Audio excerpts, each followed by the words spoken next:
പ്രധാനമായും ചൈനയും ഇന്ത്യയുമാണ് എണ്ണ ആവശ്യത്തിനില്ലാത്ത, അസംസ്കൃത എണ്ണ ആവശ്യത്തിനില്ലാത്ത രാജ്യങ്ങൾ. മധ്യ പൗരസ്ത്യ പ്രദേശത്തെ ഏതാണ്ട് മിക്ക രാജ്യങ്ങളിലും, പ്രത്യേകിച്ച് GCC രാജ്യങ്ങളിൽ ഇന്ത്യൻ പൗരന്മാരുടെ വലിയ സാന്നിധ്യമുണ്ട്. ജോലി തേടി പോയതാണ് കേട്ടോ. അന്തം വിട്ട പുലി എന്തും ചെയ്യുമെന്നല്ലേ പറയുന്നത്. ഇറാനെ സംബന്ധിച്ചിടത്തോളം സമ്മർദ്ദം മുറുകുമ്പോൾ ഒരുപക്ഷെ എണ്ണ കേന്ദ്രങ്ങളിലേക്കായിരിക്കും, ഈ ഗൾഫ് രാജ്യങ്ങളുടെ എണ്ണ കേന്ദ്രങ്ങളിലേക്കായിരിക്കും ആക്രമണം വരുന്നത്. നമ്മുടെ പ്രവാസി മലയാളികൾ ഇരുന്ന കുടിശേഖരം ഗൾഫ് നാടുകളിൽ നിന്നും പലായനം ചെയ്ത് സ്വന്തം നാട്ടിലേക്ക് എത്തിയാൽ ഇവിടെ ഉണ്ടാകുന്ന ബുദ്ധിമുട്ടൊന്ന് ആലോചിച്ച് നോക്കൂ. ഇറാൻ മാത്രം ഇടത്തടിച്ച് നിൽക്കുമ്പോൾ ഇറാനെ കൂടെ വരുതിയിലാക്കിയാൽ ലോക എണ്ണ വിപണിയുടെ ഏതാണ്ട് 80% അമേരിക്ക നിയന്ത്രിക്കുന്ന, നേരിട്ടല്ല, അമേരിക്കയുടെ ഇൻഡയറക്റ്റ് നിയന്ത്രണത്തിൽ കൊണ്ടുവരികയാണ്. ഇസ്രയേലിനെ രക്ഷിക്കാൻ വേണ്ടി മാത്രമല്ല അമേരിക്ക ഇറങ്ങി പുറപ്പെട്ടിരിക്കുന്നത്. ട്രംപിൻ്റെ അമേരിക്ക എന്ന് പറയുന്നത് കച്ചവട അമേരിക്കയാണ്. ഇറാന് എയർ സുപ്പീരിയോറിറ്റി ഉണ്ടാവില്ല. എയർ മേൽക്കോയ്മ, എയർ പവറിൽ പൂർണ്ണമായി അമേരിക്ക അവിടെ ഇറാൻ്റെ മേൽ ആധിപത്യം ചെലുത്തും. അതുകൊണ്ട് ഗ്രൗണ്ട് യുദ്ധത്തിലേക്ക് പ്രവേശിക്കാതെ തങ്ങളുടെ ഭരണകൂടത്തെ മാറ്റാനാവില്ല എന്ന് എങ്ങനെയോ ഇറാൻ അറിയാം. ആകാശങ്ങളുടെ യുദ്ധം ജയിക്കാനാവും, തകർക്കാനാവും, പക്ഷേ പുതിയ ഭരണകൂടത്തെ പ്രതിഷ്ഠിക്കാൻ ആകാശങ്ങളിലിരുന്ന് പറ്റില്ല. അമേരിക്ക ജയിക്കുന്നു, ഒരു വശത്തോട് ജയിക്കുന്നു, മറുവശത്തോട് വിട്ടുകൊടുക്കേണ്ടി വരുന്നു. അപ്പം ഇതൊന്നും ശാശ്വതമല്ല. അമേരിക്കയുടെ വിജയങ്ങളും ശാശ്വതമല്ല എന്ന് പലയാവർത്തി ഞാൻ സൂചിപ്പിച്ച ഒരിക്കൽ കൂടെ സൂചിപ്പിക്കട്ടെ. അതുകൊണ്ട് റഷ്യ ഒരു നിർണായക ശക്തി അല്ല ഈ യുദ്ധത്തിൽ. ചൈനയും ചൈനയുടെ പാട് നോക്കി പോകാനാണ് സാധ്യത. ലോകത്തെല്ലാം സംഘർഷങ്ങൾ ഉണ്ടാകേണ്ടത് അമേരിക്കയുടെ ആവശ്യമാണ്. സംഘർഷങ്ങൾ ഉണ്ടാക്കിക്കൊണ്ടേയിരിക്കും. ഡോക്ടർ മോഹൻ വർഗീസ് സാർ, ഈ ഇറാൻ അമേരിക്ക സംഘർഷവുമായി ബന്ധപ്പെട്ട് പലതരത്തിലുള്ള വിശകലനങ്ങളും വിദഗ്ധാഭിപ്രായങ്ങളും അന്താരാഷ്ട്ര മാധ്യമങ്ങളിലെല്ലാം വരുന്നുണ്ട്. ഇതിലൊന്ന് ചില അന്താരാഷ്ട്ര വിദഗ്ധർ സൂചിപ്പിക്കുന്നത് ഇറാൻ ഇവിടെ ഒരു തന്ത്രം പയറ്റുന്നുണ്ട് എന്നാണ്. അതായത് അമേരിക്ക ഇറാനെ മുറിപ്പെടുത്തിയാൽ ചോരയൊഴുകുന്നത് ലോകത്തിൻ്റേതാകുമെന്നാണ് ഇറാൻ്റെ സന്ദേശം. ലോകത്തെ അസംസ്കൃത എണ്ണ വ്യാപാരത്തിൻ്റെ 20% ഇറാൻ്റെ നിയന്ത്രണത്തിലുള്ള ഹോർമൂസ് കടലിടുക്ക് വഴിയാണ്. അത് തടസ്സപ്പെട്ടാൽ ലോകത്തിൻ്റെ പല കോണുകളിലും എണ്ണ കിട്ടാതാകും. ആ രാജ്യങ്ങളിൽ വിലക്കയറ്റമുണ്ടാകും, ഭരണകൂടങ്ങൾക്കെതിരെ ജനകീയ പ്രക്ഷോഭമുണ്ടാകും. അങ്ങനെ അമേരിക്കയുടെ സ്വാർത്ഥത ലോകത്തിൻ്റെ താളം തെറ്റിക്കും. അങ്ങനെയെങ്കിൽ ബഹുഭൂരിപക്ഷം രാജ്യങ്ങളും അമേരിക്കയ്ക്കെതിരെ തിരിയുമെന്ന കണക്കുകൂട്ടലും ഇറാനുണ്ട് എന്നാണ് ഒരു കൂട്ടം അന്താരാഷ്ട്ര വിദഗ്ധർ വാദിക്കുന്നത്. ഇതിനെത്രത്തോളം സാധ്യതയുണ്ട്? പശ്ചിമേഷ്യയിലെ ഏത് യുദ്ധവും ഒരു സ്പൈറലിംഗ്, കാസ്കേഡിംഗ് ഇഫക്റ്റിൽ എത്തി നിൽക്കും. ചരിത്രപരമായി അങ്ങനെയാണ്. ഗൾഫ് യുദ്ധം, ഒന്നാം ഗൾഫ് യുദ്ധം, രണ്ടാം ഗൾഫ് യുദ്ധം, ഇതെല്ലാം തന്നെ ലോക സമ്പദ് വ്യവസ്ഥയെ ഒരു ഇൻ്റർമീഡിയറ്റ് പീരീഡിലെങ്കിലും ബാധിക്കും. കാരണം ഇപ്പോഴും ലോകത്തിൻ്റെ പ്രധാന ഊർജ ഉപാധി എന്ന് പറയുന്നത് ക്രൂഡ് ഓയിലാണ്, തെർമൽ പ്ലാന്റുകളാണ്. അപ്പം അങ്ങനെ ക്രൂഡ് ഓയിലിൻ്റെ നീക്കം ഇപ്പോൾ ഇവിടെ സൂചിപ്പിച്ചതുപോലെ 20% ലോകത്തെ ആകമാന ക്രൂഡ് ഓയിൽ ചരക്ക് നീക്കത്തിൻ്റെ 20% കടന്നു പോകുന്നത് ഈ പ്രശ്നബാധിതമായ ബെൽറ്റിലൂടെയാണ്. മറ്റൊരു 20% കടന്നു പോകുന്നത് ചെങ്കടൽ മേഖലയിലൂടെയാണ്. ഇനി ചെങ്കടൽ കൂടി അസ്വസ്ഥമാകുന്നു എന്ന് കരുതുക. കാരണം ഇറാൻ്റെ പ്രോക്സീസാണ് ഹൂതികൾ നിയന്ത്രിക്കുന്ന ഒരു കടലിടുക്കാണ് ബാബ് എൽ മന്ദേബ്. അത് ചെങ്കടലിലേക്ക്, അറബിക്കടലിൽ നിന്ന് പ്രവേശിക്കുന്ന കടലിടുക്കാണ്.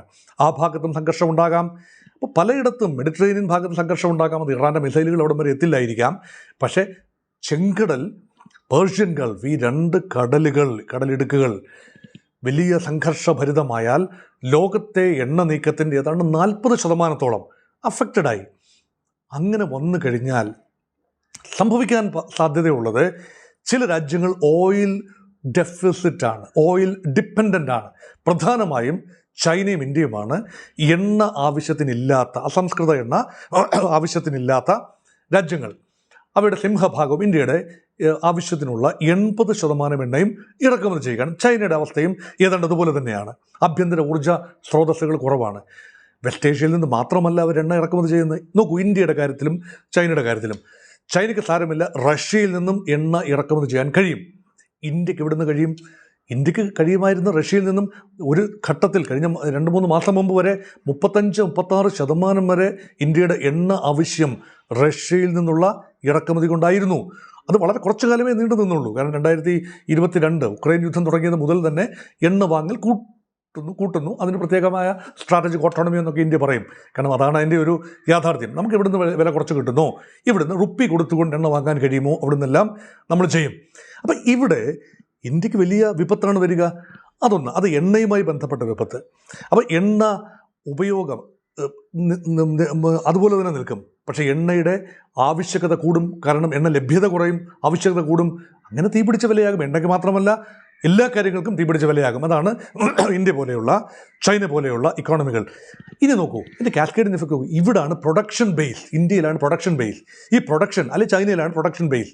ഈ പ്രൊഡക്ഷൻ ബേസിൽ അഫക്റ്റഡ് ആയി കഴിഞ്ഞാൽ, വില കൂടിക്കഴിഞ്ഞാൽ, കൺസ്യൂമർ ബേസ് അങ്ങ് അമേരിക്കയിലും യൂറോപ്പിലും ഒക്കെയാണ്. അവിടെയും ഇതിൻ്റെ അനുരണങ്ങൾ എത്തിച്ചേരും. അതുകൊണ്ടാണ് ഇതൊരു ഒരിടത്ത് സംഭവിക്കുന്ന ഒരു കാര്യം ലോകത്തിൻ്റെ മറ്റ് ഇടങ്ങളിൽ പ്രശ്നങ്ങൾ സൃഷ്ടിക്കുന്നത്, നാശം വിതയ്ക്കുന്നത് അങ്ങനെയാണ്. മാത്രമല്ല ഇൻഡയറക്റ്റ്ലി അമേരിക്കയ്ക്കും അത് ബുദ്ധിമുട്ടായി വരും. അതുകൊണ്ടാണ് ഹോർമോസ് കടലിടുക്ക് വഴിയുള്ള എണ്ണ വ്യാപാരം എന്ന് അങ്ങ് മൊത്തത്തിലങ്ങ് പറഞ്ഞു പോകുമ്പോഴും മധ്യ പൗരസ്ത്യ പ്രദേശത്തെ ഏതാണ്ട് മിക്ക രാജ്യങ്ങളിലും, പ്രത്യേകിച്ച് GCC രാജ്യങ്ങളിൽ ഇന്ത്യൻ പൗരന്മാരുടെ വലിയ സാന്നിധ്യമുണ്ട്. ജോലി തേടി പോയതാണ് കേട്ടോ. പല വീടുകളിലും തീ പുകയുന്നത് ഗൾഫ് മേഖലയിൽ നിന്നും, ഗൾഫ് എന്ന് പറയുന്നത് പേർഷ്യൻ ഗൾഫാണ്. ഈ പേർഷ്യൻ ഗൾഫ് മേഖലയിലെ രാജ്യങ്ങളിൽ നിന്നും, Kuwait, Abu Dhabi, Dubai, Sharjah, UAE, അതുപോലെ സൗദി അറേബ്യ, ഖത്തർ, അതുപോലെ ബഹ്റൈൻ, ഈ രാജ്യങ്ങളിൽ നിന്നൊക്കെ ലഭിക്കുന്ന വരുമാനം, ഈ വരുമാനം ലഭിക്കണമെങ്കിൽ ആ രാജ്യങ്ങളിൽ ശാന്തതയുണ്ടാകണം. ആ രാജ്യത്തെ എണ്ണ റിഫൈനറികൾ ഉൾപ്പെടെ ആക്രമണ വിധേയമാവുകയും വലിയ നാശനഷ്ടങ്ങൾ ഉണ്ടാവുകയും തൽക്കാലത്തേക്കെങ്കിലും അടക്കുകയും ചെയ്താൽ നോക്കൂ, ചരക്ക് നീക്കം നടക്കുന്നില്ല, എണ്ണ ഉത്പാദനവും നടക്കുന്നില്ല. അങ്ങനെ സംഭവിച്ചാൽ അമേരിക്കയുടെ ഡിഫൻസ് ഉണ്ട്. അമേരിക്കയുടെ ഡിഫൻസീവ് കേപ്പബിലിറ്റീസ് ഇവരുടെ എണ്ണപ്പാടങ്ങളെ സംരക്ഷിക്കുമെന്നാണ് തിയറി. ഒരു യുദ്ധം വരുമ്പോൾ ഒരു തിയറിയും അവിടെ ബാധകമല്ല. യുദ്ധം വരുമ്പോൾ ഒരുപാട് നാശനഷ്ടങ്ങളുണ്ടാകും. പല എണ്ണപ്പാടങ്ങളും കത്തിപ്പോകും, പല റിഫൈനറികളും തീപിടിക്കും, ഓയിൽ സംഭരണശാലകൾക്ക് തീയിടും. അതൊക്കെയാണ് എളുപ്പവഴിയാണ്. അന്തം വിട്ട പുലി എന്തും ചെയ്യുമെന്നല്ലേ പറയുന്നത്. ഇറാനെ സംബന്ധിച്ചിടത്തോളം സമ്മർദ്ദം മുറുകുമ്പോൾ ഒരു പക്ഷേ എണ്ണ കേന്ദ്രങ്ങളിലേക്കായിരിക്കും, ഈ ഗൾഫ് രാജ്യങ്ങളുടെ എണ്ണ കേന്ദ്രങ്ങളിലേക്കായിരിക്കും ആക്രമണം വരുന്നത്. സിവിലിയൻ കേന്ദ്രങ്ങളിലേക്ക് ആക്രമണം വരാം. നമ്മുടെ പ്രവാസി മലയാളികൾ ഇരുന്ന കുടിശേഖരം ഗൾഫ് നാടുകളിൽ നിന്നും പലായനം ചെയ്ത് സ്വന്തം നാട്ടിലേക്ക് എത്തിയാൽ ഇവിടെ ഉണ്ടാകുന്ന ബുദ്ധിമുട്ടൊന്ന് ആലോചിച്ച് നോക്കൂ. എത്ര പേരെ പുനരധിവസിപ്പിക്കാൻ സാധിക്കും? നമ്മൾ കുവൈറ്റ് എന്ന ഒറ്റ രാജ്യത്തു നിന്നും ഓടിപ്പോന്ന 10,000-കണക്കിന് ആളുകൾ എത്രത്തോളം ബുദ്ധിമുട്ടാണ് അനുഭവിച്ചത് അന്ന്. അപ്പോൾ കുവൈറ്റ് റിട്ടേണീസിൻ്റെ പുനരധിവാസം പെട്ടെന്ന് പിന്നെ ആ വിഷയം അങ്ങ് അവസാനിച്ചു. അവർക്കെല്ലാം തിരിച്ചു പോകാൻ പറ്റി. മുൻപത്തേതിനേക്കാൾ മെച്ചപ്പെട്ട രീതിയിൽ അവർക്ക് അവസരങ്ങൾ ലഭിച്ചു. അത് മറ്റൊരു കാര്യം. അങ്ങനെ ലഭിച്ചേക്കാം ഇപ്പോഴും. പക്ഷേ താൽക്കാലികമായി ഉണ്ടാകുന്ന വലിയ വിപത്ത് അത് വലുതാണ്. അപ്പോൾ എണ്ണ മാത്രമല്ല, എണ്ണയുടെ വില മാത്രമല്ല, ഉൽപ്പന്നങ്ങളുടെ വില മാത്രമല്ല, ജീവനും സ്വത്തിനും സുരക്ഷയും കേരളത്തിൻ്റെ ഉൾപ്പെടെ ഇന്ത്യയുടെ ഉൾപ്പെടെ സമ്പദ് വ്യവസ്ഥ മുതൽ അട്ടിമറിക്കപ്പെടുന്ന രീതിയിലേക്ക് ഇത് മാറാൻ അനുവദിച്ചുകൂടാ. അതുകൊണ്ടാണ് ഇതിനെയൊക്കെ നമ്മളൊരു ഗെയിമായിട്ട് നമ്മൾ കാണും പലപ്പോഴും. അവിടെ നടക്കുന്ന ഇറാൻ അമേരിക്ക, കുറേ അമേരിക്ക പക്ഷപാതികൾ, കുറേ ഇറാൻ പക്ഷപാതികൾ, ഇതൊക്കെ കണ്ട് ആസ്വദിക്കുക എന്നതല്ല, എങ്ങനെയെങ്കിലും ചർച്ചകളിലൂടെ ഇരുപക്ഷത്തിനും സ്വീകാര്യമായ ഒരു ഫോർമുലയിലെത്തി യുദ്ധം ഉണ്ടാകാതിരിക്കട്ടെ, പേർഷ്യൻ ഗൾഫ് മേഖലയും ഹോർമൂസ് കടലിടുക്ക് മേഖലയും ഒക്കെ സുരക്ഷിതമായിരിക്കട്ടെ എന്നാണ് നമുക്ക് ആശംസിക്കാനുള്ളത്. ഇതേ സമയം തന്നെ ചില മറ്റ് അന്താരാഷ്ട്ര വിദഗ്ധരുടെ ഒരു വാദം കൂടിയുണ്ട്. അത് ഇറാന് ഇത് നിലനിൽപ്പിൻ്റെ പോരാട്ടമാണ് എങ്കിൽ അമേരിക്കയ്ക്ക് ഇത് കച്ചവട താല്പര്യത്തിൻ്റേത് മാത്രമാണ് എന്നാണ് അവർ പറയുന്നത്. പൂർണ്ണ യുദ്ധം തുടങ്ങിയാൽ പരോക്ഷമായി അത് അമേരിക്കയുടെ സാമ്പത്തിക ശേഷിയെ തകർക്കുന്നതാകും. കാരണം ഇറാൻ തൊടുത്തുവിടുന്ന ഏതാനും ലക്ഷം ഡോളറുകളുടെ ആയുധങ്ങളെ തകർക്കാൻ അമേരിക്കയുടെ കയ്യിലുള്ളത് കോടിക്കണക്കിന് ഡോളറുകളുടെ സംവിധാനങ്ങളാണ്. യുദ്ധം ഒരാഴ്ച പിന്നിടുമ്പോൾ തന്നെ ആയുധങ്ങൾ വഴി അമേരിക്കയ്ക്ക് ദശലക്ഷം കോടി ഡോളറുകൾ നഷ്ടപ്പെട്ടിരിക്കും. ഇറാഖിലും അഫ്ഗാനിസ്ഥാനിലും വർഷങ്ങൾ നീണ്ട സൈനിക നടപടികൾക്ക് ചെലവായ തുക ഒരു മാസം കൊണ്ട് ഇറാൻ യുദ്ധത്തിൽ ഇറാൻ അമേരിക്കയെ കൊണ്ട് ചെലവാക്കിക്കും. നികുതി പണം കൊണ്ട് അമേരിക്കയുടേതല്ലാത്ത യുദ്ധം നടത്തുന്ന ട്രംപിനെ ജനങ്ങൾ പുറത്താക്കുമെന്നും ഇറാൻ കണക്ക് കൂട്ടുന്നുണ്ട് എന്നാണ് ചില അന്താരാഷ്ട്ര വിദഗ്ധരുടെ അനുമാനം. സാറേ, ഇതിൽ വല്ല യാഥാർത്ഥ്യമുണ്ടോ? അങ്ങനെ നമുക്ക് അനുമാനിക്കാൻ കഴിയുമോ? ഡൊണാൾഡ് ട്രംപ് അധികാരത്തിൽ വരുന്നതിന് മുൻപ് 2ാം തവണ ജനങ്ങൾക്ക് വലിയൊരു ഉറപ്പ് കൊടുത്തു. അമേരിക്കൻ വോട്ടർമാർക്ക് വലിയ ഒരു ഉറപ്പ് കൊടുത്തു. എന്താണ്? ഒരു മുദ്രാവാക്യത്തിൻ്റെ രൂപത്തിൽ I will make America great again. എങ്ങനെയാണ്? അമേരിക്കൻ നികുതിദായകൻ്റെ പണം, നിങ്ങളുടെ പണം ആവശ്യമില്ലാതെ അനാവശ്യമായി യുദ്ധങ്ങൾക്ക്, മറ്റിടങ്ങളിലെ യുദ്ധങ്ങൾക്ക് അമേരിക്ക ചെലവഴിക്കില്ല. യൂറോപ്പിനെ തീറ്റിപ്പോറ്റാനുള്ള നിയോഗം അമേരിക്കക്കാരൻ്റേതല്ല. നെയ്റ്റോയ്ക്കുള്ള ഫണ്ടിങ് കുറയ്ക്കും. ഐക്യരാഷ്ട്ര സംഘടന വെറും ഒരു റബ്ബർ സ്റ്റാമ്പാണ്, നോക്കുകുത്തിയാണ്, കടലാസ് പുലിയാണ്, ഒന്നും ചെയ്യില്ല. അതുകൊണ്ട് ഐക്യരാഷ്ട്ര സംഘടനയുടെ പല സമിതികളിൽ നിന്നും അമേരിക്ക പിന്നോട്ട് പോകും. അത് പോയി കഴിഞ്ഞു. യൂറോപ്പിലേക്കുള്ള സഹായം കുറച്ചു കഴിഞ്ഞു. കടുത്ത വിലപേശൽ നടക്കും. ഇത് ട്രംപിൻ്റെ ഒരു നയമാണ്. ഇതിന് ഒരുപാട് ടേക്കേഴ്സ് അമേരിക്കയിൽ ഉണ്ട്. യഥാർത്ഥത്തിൽ there are lots and lots of takers for this rhetoric. ഇനി മറ്റൊന്നു കൂടിയുണ്ട്. ഇപ്പോൾ ഇതാ ഒരു യുദ്ധം അമേരിക്കയുടെ ആവശ്യമായി പ്രൊജക്റ്റ് ചെയ്യുകയാണ്. ഇത് ട്രംപിൻ്റെ പ്രഖ്യാപിത നിലപാടിന് എതിരാണ്. ഒരു യുദ്ധവും അമേരിക്കയുടെ ആവശ്യമല്ല, America will mind own business എന്ന് പറഞ്ഞ ട്രംപ് മറ്റൊരിടത്തേക്ക് പോകുമ്പോൾ അതിനൊറ്റ അർത്ഥമേ അമേരിക്കക്കാർക്ക് കാണാനുള്ളൂ, ലോകത്തിനും ഒരു അർത്ഥമേ കാണാനുള്ളൂ: കച്ചവടം, furthering trade opportunities, maximising economic gains. ഇത് മാത്രമേ അമേരിക്കയ്ക്ക് കാണാനുള്ളൂ. ട്രംപ് എന്ന കച്ചവടക്കാരനും അത് മാത്രമേ ഉള്ളൂ. ഇനി അതെങ്ങനെയാണ് വർക്കൗട്ട് ചെയ്യുന്നത്? നോക്കൂ, ലോകത്ത് ഏറ്റവും അധികം എണ്ണ ശേഖരമുള്ള രാജ്യം വെനസ്വേലയായിരുന്നു. ഇപ്പോൾ വെനസ്വേല തത്വത്തിൽ പിടിച്ചെടുത്തു, ഭരണകൂടം പിടിച്ചെടുത്തു, പുതിയൊരു ഭരണകൂടത്തെ വെച്ചു. അവിടുത്തെ തന്നെ ആളുകളെയാണ്, ജൂനിയർ പാർട്ട്നേഴ്സാണ്. പക്ഷേ അവർ അമേരിക്ക പറയുന്നത് ഇനി കേൾക്കൂ, മഡൂറോയുടെ ജൂനിയേഴ്സാണ് അധികാരത്തിൽ, പക്ഷേ മഡൂറോ അല്ല അവർ. അമേരിക്ക മുൻകൂട്ടി തന്നെ ആലോചിച്ചൊരു ധാരണയിലാണ് പോകുന്നത്. അതുകൊണ്ട് ഏറ്റവും വലിയ എണ്ണ സമ്പന്നമായ രാജ്യത്തിൻ്റെ എണ്ണ ഉത്പാദനം ഇനി അമേരിക്കൻ കമ്പനികൾ നിയന്ത്രിക്കും. വെനസ്വേല ആർക്ക് എണ്ണ വിൽക്കണമെന്ന് അമേരിക്ക തീരുമാനിക്കും. വഴങ്ങാതെ നിന്ന റഷ്യ ഇപ്പോൾ പിടിച്ചിട്ട് കാര്യമില്ല. എണ്ണ ഉൽപ്പാദക രാജ്യമാണ് റഷ്യ. അമേരിക്ക പറയുന്ന ഒന്നും കേൾക്കില്ല, പോട്ടെ വിട്ടുകളാ. പക്ഷേ ഇറാൻ എണ്ണ ഉത്പാദക രാജ്യമാണ്. അതുപോലെ എണ്ണ ഉത്പാദക രാജ്യങ്ങളാണ് സൗദി അറേബ്യയും UAEയും പോലെയുള്ള ഗൾഫ് രാജ്യങ്ങൾ. ഇറാൻ മാത്രം ഇടത്തടിച്ച് നിൽക്കുമ്പോൾ ഇറാനെ കൂടെ വരുതിയിലാക്കിയാൽ ലോക എണ്ണ വിപണിയുടെ ഏതാണ്ട് 80% അമേരിക്ക നിയന്ത്രിക്കുന്ന, നേരിട്ടല്ല, അമേരിക്കയുടെ ഇൻഡയറക്റ്റ് നിയന്ത്രണത്തിൽ കൊണ്ടുവരികയാണ്. അപ്പോൾ അമേരിക്ക ഡിക്റ്റേറ്റ് ചെയ്യുന്ന ഒരു ലോകക്രമം ഉണ്ടാക്കിയെടുക്കാൻ അത് നല്ലതാണ്. ഏതെങ്കിലും രീതിയിൽ എണ്ണ സമ്പന്നമായ ഇറാൻ ഏതെങ്കിലും രീതിയിൽ ഒരു ദുർബുദ്ധി തോന്നി ബ്രിക്സ് കൂട്ടായ്മയെ ഒന്ന് റെഡിയാക്കിയെടുത്തു, ഇന്ത്യ ഉൾപ്പെടെ മാറി നിൽക്കുന്നു എന്ന് കരുതുക, ഫോർ ആർഗ്യുമെൻറ്റ് സേക്ക്. അങ്ങനെയല്ല, ഇന്ത്യ അമേരിക്കൻ ഒരു ഓർബിറ്റിൽ എത്തിക്കഴിഞ്ഞു. അത് ഗുണമാണെങ്കിലും ദോഷമാണെങ്കിലും അത് മറ്റൊരു വിഷയമാണ്, അത് പിന്നീട് സംസാരിക്കാം. പക്ഷേ ബ്രിക്സ് കറൻസി ഉണ്ടാകുന്നു. ഡോളറിനെതിരായി ബ്രിക്സ് രാജ്യങ്ങൾക്ക് ഒരു കോമൺ കറൻസി വരുന്നു. അവർ ആ കറൻസിയിൽ ട്രേഡ് ചെയ്യുന്നു. അങ്ങനെ വരുമ്പോൾ പെട്രോ ഡോളേഴ്സിൻ്റെ ഒരു വൻപൻ ആധിപത്യത്തിൽ നിന്നും ലോകം മോചിതമാകും. ആത്യന്തികമായി ഇന്ത്യക്കും ബ്രസീലിനും റഷ്യയ്ക്കും ചൈനയ്ക്കും സൗത്ത് ആഫ്രിക്കയ്ക്കും അതുപോലെ ഇറാനും ഒരുപക്ഷെ നല്ലതായിരിക്കാം. പക്ഷെ എങ്ങനെ വർക്കൗട്ട് ചെയ്യുമെന്ന് ആർക്കും ഒരു ഊഹവുമില്ല. ഇതൊരു തിയററ്റിക്കൽ പാരഡൈം മാത്രമാണ്. ഇത് പ്രാക്ടിക്കലി വർക്കൗട്ട് ചെയ്യുന്നത് എങ്ങനെയെന്ന് അറിയില്ല. അതുകൊണ്ടാണ് അമേരിക്ക ആ ഒരു സാധ്യത പോലും മുളയിലേ നുള്ളുക, അത് തല്ലിക്കൊഴിച്ച് കളയുക.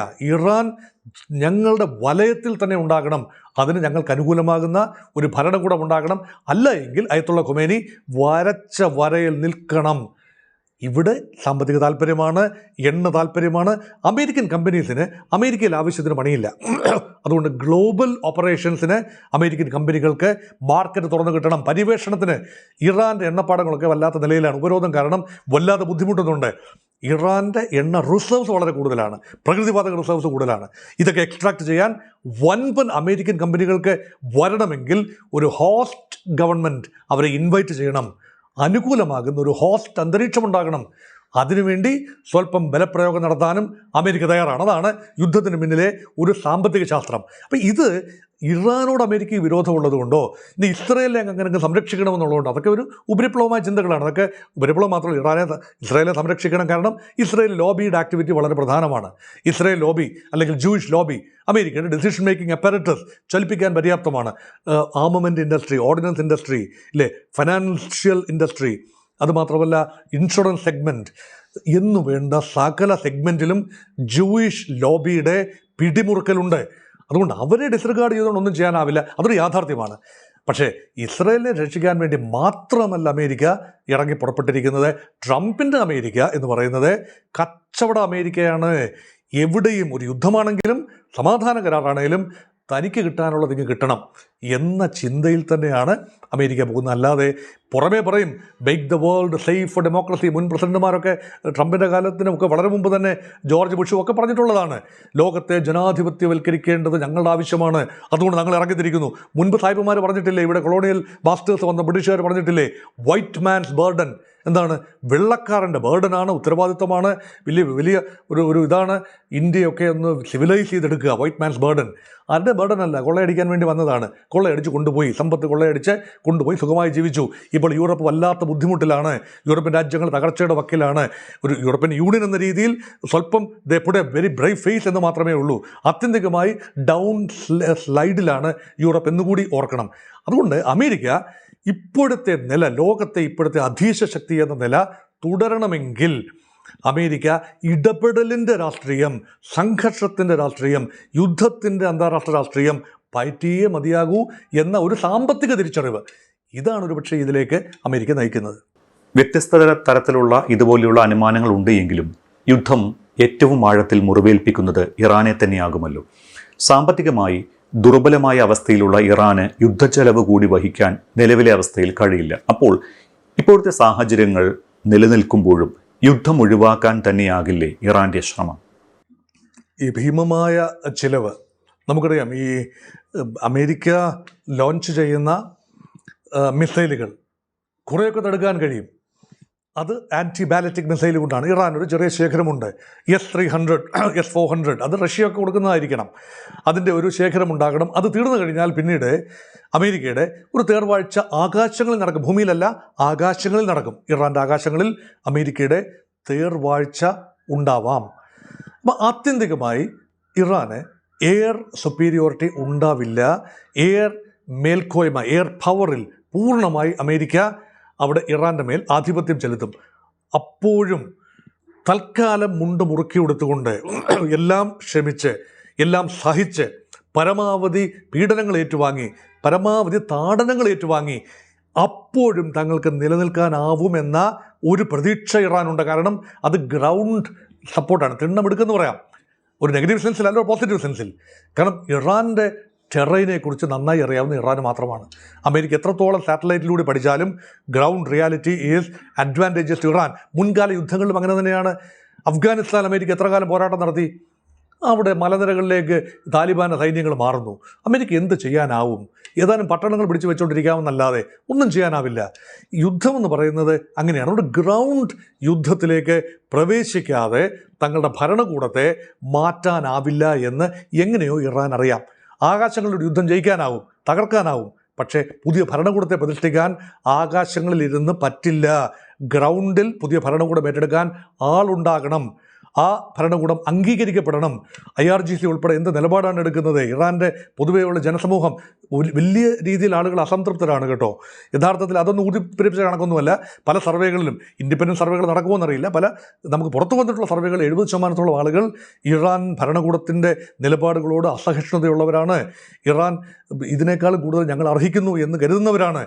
അതുകൊണ്ട് ഒരു ഭരണമാറ്റം അവരാഗ്രഹിക്കുന്നു. ഇന്നത്തെ നിലയിൽ ഭരണമാറ്റം ഉണ്ടാവില്ലല്ലോ. ഒരു ബാഹ്യശക്തി ഇടപെട്ട് നടത്തുന്ന ഭരണമാറ്റം പോലും തങ്ങൾക്ക് സ്വീകാര്യമാണെന്ന് ചിന്തിക്കുന്ന വലിയ ആളുകൾ, വലിയ നമ്പർ ആളുകൾ ഇറാനിലുണ്ട്. അതെല്ലാം യാഥാർത്ഥ്യമാണ്. പക്ഷേ ഇവിടെ സംഭവിക്കുന്നത് എന്താണ്? ഇറാൻ വലിയ രീതിയിൽ കൂടുതൽ ബുദ്ധിമുട്ടിലേക്കും, കാരണം ക്യാഷ് ഫ്ലോ ഉണ്ടാവില്ല. ജനങ്ങൾ വല്ലാതെ ബുദ്ധിമുട്ടും. യുദ്ധം അമേരിക്ക ഒരു പക്ഷേ ആഗ്രഹിക്കുന്ന ഇതാണ്, ഈ ഉപരോധം കടുപ്പിക്കുന്നതിലൂടെ ദീർഘകാലം യുദ്ധം ഒരു മിസൈൽ പോലും അയക്കാതെ കുറച്ച് ദീർഘകാലം സംഘർഷത്തിൽ വെച്ചാൽ ഇറാൻ്റെ എണ്ണ നീങ്ങില്ല, ഒട്ടും നീങ്ങില്ല.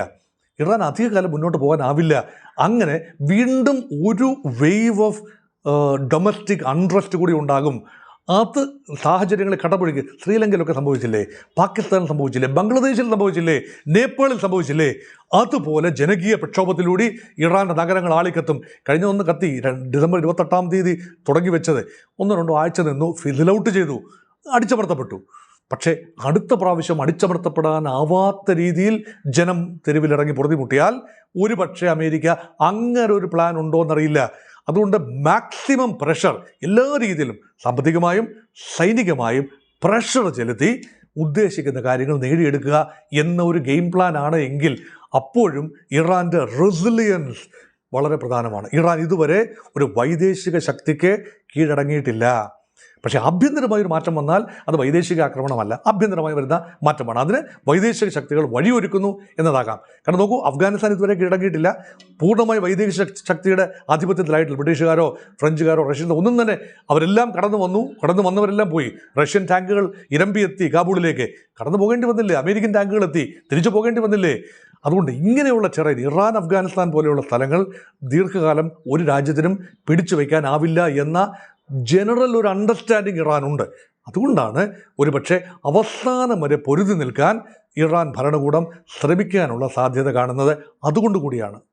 ഇവിടെ ഇറാനെ ആക്രമിക്കാനുള്ള US നീക്കം തീക്കളിയാണ് എന്ന മുന്നറിയിപ്പുമായി റഷ്യ കഴിഞ്ഞ ദിവസം രംഗത്തെത്തിയിട്ടുണ്ട്. ഇറാനെതിരെ പുതിയ സൈനിക നീക്കങ്ങൾ നടത്തുന്നത് ഗുരുതരമായ പ്രത്യാഘാതങ്ങൾ ഉണ്ടാക്കുമെന്നാണ് റഷ്യൻ വിദേശകാര്യമന്ത്രി സെർജി ലാവ്റോവിൻ്റെ മുന്നറിയിപ്പ്. ശരിക്കും ഇതൊരു ഭീഷണി മാത്രമാണോ? കാരണം ഉക്രൈനുമായിട്ടുള്ള യുദ്ധം നടന്നുകൊണ്ടിരിക്കുകയാണ്. ആ ഒരു സമയത്ത് റഷ്യ നേരിട്ട് ഇറാനെ സഹായിക്കാൻ വരുമോ? റഷ്യ വല്ലാതെ നടുവ് ഒടിഞ്ഞിരിക്കുകയാണ് എന്നത് വാസ്തവമാണ്. ഉക്രൈൻ യുദ്ധത്തിൽ വലിയ പണച്ചെലവുണ്ടായി. Fighting force മുന്നണിയിലേക്ക് അയക്കാനായി ആളുകളില്ല. നമ്മൾ കണ്ടതാണ് പ്രഗോഷിൻ്റെ കൂലിപ്പട്ടാളത്തെ അയക്കുന്ന നമ്മൾ കണ്ടതാണ്. പിന്നീട് പ്രഗോഷൻ വധിക്കപ്പെട്ടു. അതൊക്കെ ചരിത്രം. ഇപ്പോൾ റഷ്യക്ക് ഫൈറ്റിംഗ് ഫോഴ്സില്ല. നോർത്ത് കൊറിയയിൽ നിന്ന് വരെ ആളെ കൊണ്ടുപോകുന്നു. എന്തിന് കേരളത്തിൽ നിന്ന് പോലും ആളുകളെ അവിടെ റഷ്യയിൽ എത്തിച്ച് യുദ്ധമുന്നണിയിലേക്ക് പറഞ്ഞു വിടുന്നതായി വാർത്തകൾ ഉണ്ടായിരുന്നല്ലോ. അതുകൊണ്ട് non availability of armed forces, അതുകൊണ്ട് അമ്യൂണേഷൻസ് വല്ലാതെ കുറഞ്ഞിട്ടുണ്ട്. ഇറാൻ്റെ ഭാഗത്ത് ഇറാൻ നൽകിയ ഡ്രോണുകളൊക്കെ ഉപയോഗിച്ചാണ് ഉക്രൈനിൽ പലയിടത്തും റഷ്യ ആക്രമണം നടത്തിയതെന്ന് ഓർക്കണം. അപ്പം റഷ്യക്കാകെ ഉള്ളത് വൻപൻ ശേഖരമുള്ളത് ആണവായുധങ്ങളാണ്. ഏതാണ്ട് 5800ഓളം ആണവ പോർമുനകളുണ്ട്. ഇത് ഉപയോഗിക്കാൻ പറ്റില്ലല്ലോ, ഒരു യുദ്ധത്തിൽ ഉപയോഗിക്കാൻ പറ്റുന്ന കാര്യങ്ങളല്ലല്ലോ ഇതൊക്കെ. ആണവശക്തിയാണെന്നൊക്കെ പറയാം. അമേരിക്കയെക്കാളും ഏതാനും ആണവ പോർമുനകൾ കൂടുതൽ ഉള്ളത് റഷ്യക്കായിരിക്കാം. ഇതൊരു പേപ്പറിലെ കണക്ക് മാത്രമാണ്. യഥാർത്ഥത്തിൽ ബാറ്റിൽ ഫീൽഡിൽ യുദ്ധങ്ങളൊക്കെ ജയിച്ചു വരുന്നത് അമേരിക്ക തന്നെയാണ്. ആത്യന്തികമായി അമേരിക്ക പ്രയോജനപ്പെടുന്നില്ല എന്ന് നമ്മൾ നേരത്തെ കണ്ടു കഴിഞ്ഞു. അതായത് അമേരിക്ക ജയിക്കുന്നു, ഒരു വശത്തോട് ജയിക്കുന്നു, മറുവശത്തോട് വിട്ടുകൊടുക്കേണ്ടി വരുന്നു. അപ്പം ഇതൊന്നും ശാശ്വതമല്ല. അമേരിക്കയുടെ വിജയങ്ങളും ശാശ്വതമല്ല എന്ന് പലയാവർത്തി ഞാൻ ഒരിക്കൽ കൂടെ സൂചിപ്പിക്കട്ടെ. പക്ഷേ റഷ്യ അങ്ങനെയല്ല. റഷ്യക്ക് തോൽവി അറിയുന്നില്ല. റഷ്യ ഒരിക്കൽ പോലും ഒരു യുദ്ധത്തിലും തോറ്റിട്ടില്ല. ആത്യന്തികമായി റഷ്യ തോറ്റു എന്ന് പറഞ്ഞാൽ ജപ്പാനോടുള്ള യുദ്ധത്തിൽ 1905 തോറ്റു എന്ന് പറയുന്നത്, അതും കിഴക്കൻ മേഖലയിലെ ഒരു ചെറിയ യുദ്ധം മാത്രമാണ്. അല്ലാതെ റഷ്യ ഒന്നും ആർക്കും പിടിച്ചെടുക്കാനാവില്ല. പക്ഷേ റഷ്യ വിചാരിച്ചാൽ മറ്റു ചിലയിടം പിടിച്ചെടുക്കാനും ആവില്ല. അങ്ങനെയെങ്കിൽ റഷ്യക്ക് ഒരുപക്ഷെ ഒരു വലിയ രീതിയിൽ കേപ്പബിലിറ്റി ഉണ്ടായിരുന്നെങ്കിൽ ബാഷർ അൽ അസദ് എന്ന ഏകാധിപതിയുടെ ഭരണം റഷ്യയുടെ പിന്തുണയോടെയായിരുന്നു, ഇറാൻ്റെ പിന്തുണയോടെയായിരുന്നു. സിറിയയിൽ ഭരണമാറ്റം, അൽഷറ ഭരണം കൊണ്ടുവരാൻ വേണ്ടി അമേരിക്കയും തുർക്കിയും ഇസ്രായേലും എല്ലാം കൂടി ശ്രമിച്ചപ്പോൾ റഷ്യക്ക് ഇടപെടാമായിരുന്നു. റഷ്യ ഇടപെട്ടില്ലല്ലോ. അതുകൊണ്ട് ഇറാൻ വിഷയത്തിലും വിദേശകാര്യമന്ത്രി സെർജി ലാവ്റോവ് എന്തു പറഞ്ഞാലും യഥാർത്ഥ ഇടപെടൽ ഉണ്ടാവില്ല. പക്ഷേ ഒരു ജോയിൻറ്റ് സൈനിക അഭ്യാസമൊക്കെ നടത്തി തങ്ങൾ ഇറാനോടൊപ്പമാണ്, ഐക്യദാർഢ്യം കാട്ടുന്നു എന്നെല്ലാം പറയാനും ക്ലെയിം ചെയ്യാനും എല്ലാം റഷ്യക്ക് കഴിയുകയും ചെയ്യും. അതുകൊണ്ട് റഷ്യ ഒരു നിർണായക ശക്തിയല്ല ഈ യുദ്ധത്തിൽ. ചൈനയുടെ പാട് നോക്കി പോകാനാണ് സാധ്യത. കാരണം ചൈന വളരെ ഇൻ്റലിജൻ്റായിട്ട് കാര്യങ്ങൾ കാണുന്നു. കാരണം അമേരിക്ക മുൻകാലങ്ങളിൽ ഒരു 19-ാം നൂറ്റാണ്ടിലൊക്കെ അമേരിക്ക എടുത്ത നിലപാടാണ് ഇപ്പോൾ ചൈന എടുക്കുന്നത്. ഞങ്ങളൊരു കൺസോളിഡേഷൻ സ്റ്റേജിലാണ്. മറ്റുള്ള ആളുകളുടെ യുദ്ധത്തിൽ, ഞങ്ങളുടെ സുഹൃത്തുക്കളാണെങ്കിൽ പോലും മറ്റുള്ള ആളുകളുടെ യുദ്ധത്തിൽ നേരിട്ട് പങ്കെടുത്ത് കൈപൊള്ളിക്കാനോ പണം ചെലവാക്കാനോ ഞങ്ങൾ തയ്യാറല്ല. ഞങ്ങൾക്ക് ആവശ്യത്തിന് വിഷയങ്ങൾ ഇവിടെ തന്നെ ഉണ്ട്, ഞങ്ങളത് നോക്കിക്കൊള്ളാം. ഇതാണ് അതേപോലെ സൈലൻ്റായി ചൈന ആർമമെൻറ്റ് ബിൽഡ് ചെയ്യുന്നു. പക്ഷേ യഥാർത്ഥ ബാറ്റിൽ ഫീൽഡിലൊക്കെ ചൈനീസ് ആംസ് ഉപയോഗിച്ച് പരീക്ഷിച്ച് വിജയിച്ചതായി വലിയ തെളിവുകളൊന്നുമില്ല കേട്ടോ. പക്ഷേ അമേരിക്കയെ സംബന്ധിച്ചിടത്തോളം യുദ്ധം വലിയ സാധ്യതയാണ്. കാരണം ഓരോ യുദ്ധവും വലിയ വിറ്റാണ് ഓപ്പൺ അപ്പ് ചെയ്യുന്നത്. അവരുടെ പുതിയ ആയുധങ്ങൾ പരിശോധിക്കാൻ, പരീക്ഷിക്കാൻ, അത് മാർക്കറ്റിൽ കൊണ്ടുവരാൻ. ഇന്ന പ്രഹരശേഷി ഉണ്ടല്ലോ. ഇന്ന ബോംബ്, ഈ ബങ്കർ ബസ്റ്റർ ബോംബ് നമ്മൾ കേട്ടിട്ടല്ലേ ഉള്ളൂ. B2 ബോംബേഴ്സ് നമ്മൾ കേട്ടിട്ടല്ലേ ഉള്ളൂ. ഇതുപയോഗിച്ച് ബങ്കർ ബസ്റ്റർ ബോംബുകൾ ഉപയോഗിച്ച് തകർക്കുമ്പോൾ അതിൻ്റെ ശക്തി അളക്കാൻ ഒബ്ജക്റ്റീവായിട്ട് കഴിഞ്ഞാൽ മറ്റ് രാജ്യങ്ങൾ ഇതുപോലെയുള്ള ആർമമെൻറ്റ്സ് വാങ്ങില്ലേ, ഇതുപോലെയുള്ള ബോംബേഴ്സ് വാങ്ങില്ലേ. ഒരുപക്ഷെ B2 സ്പിരിറ്റ് അമേരിക്ക വിൽക്കില്ലായിരിക്കും. അത് അമേരിക്കയുടെ എക്സ്ക്ലൂസീവ് കാര്യമാണ്. പക്ഷേ മറ്റു വിമാനങ്ങൾ F-16, F-15 ഒക്കെ കലാരണപ്പെട്ടതാണ്. F-35 സ്റ്റെൽത്ത് വിമാനങ്ങൾ ഒക്കെ വിൽക്കാനുള്ള വൻപൻ സാധ്യതയാണ്. അതുകൊണ്ട് ലോകത്തെല്ലാം സംഘർഷങ്ങൾ ഉണ്ടാകേണ്ടത് അമേരിക്കയുടെ ആവശ്യമാണ്. സംഘർഷങ്ങൾ ഉണ്ടാക്കിക്കൊണ്ടേയിരിക്കും. ട്രംപ് മാറി വേറൊരാൾ പ്രസിഡൻ്റായാലും അമേരിക്കയുടെ ഇൻട്രസ്റ്റ് എങ്ങനെയാണ്, അമേരിക്കൻ ഡീപ് സ്റ്റേറ്റിൻ്റെ ഇൻട്രസ്റ്റ് എങ്ങനെയാണ്, അമേരിക്കൻ മിലിറ്ററി ഇൻഡസ്ട്രിയൽ കോംപ്ലക്സിന് താല്പര്യം അങ്ങനെയാണ് ഉണ്ടായിക്കൊണ്ടേയിരിക്കും. പക്ഷേ റഷ്യക്ക് അങ്ങനെയല്ല. ഒരു പരിധിയിൽ കൂടുതൽ കമ്മിറ്റ് ചെയ്യാൻ റഷ്യക്ക് സാധിക്കാത്തതുകൊണ്ട് Iran is fighting more or less a lone battle. ദുർബലമായ കുറച്ച് അലൈസ് ഉണ്ടാവും. ഹമാസ്, ഹൂതീസ്, ഹിസ്ബുള്ളാസ്, അവരൊക്കെ കുറേയൊക്കെ ഫൈറ്റ് ചെയ്യും. ഒരു യുദ്ധം വരുമ്പോൾ തീർച്ചയായും ഉപകരിച്ചില്ലെങ്കിൽ പിന്നെ അവരെന്തിനാണ്? ഇത്രയും കാലം അവരെ നട്ട് നനച്ച് വളർത്തിയതല്ലേ? ആ നന്ദി ഒരു പക്ഷേ അവർ കാണിച്ചേക്കാം. അവർ ദുർബലമായി കഴിഞ്ഞു. പക്ഷെ അവിടെയാണ് Iran is almost fighting A losing battle in the end analysis. പക്ഷേ ഇറാനെ പിടിച്ചെടുക്കാനാവുമെന്ന്, പൂർണ്ണമായി പിടിച്ചെടുക്കാനാകുമെന്ന് ഞാനിപ്പോഴും വിശ്വസിക്കുന്നില്ല. ഒരു കരയുദ്ധത്തിൻ്റെ സാധ്യത ഇപ്പോഴും എൻ്റെ മനസ്സിൽ വരുന്നതേയില്ല.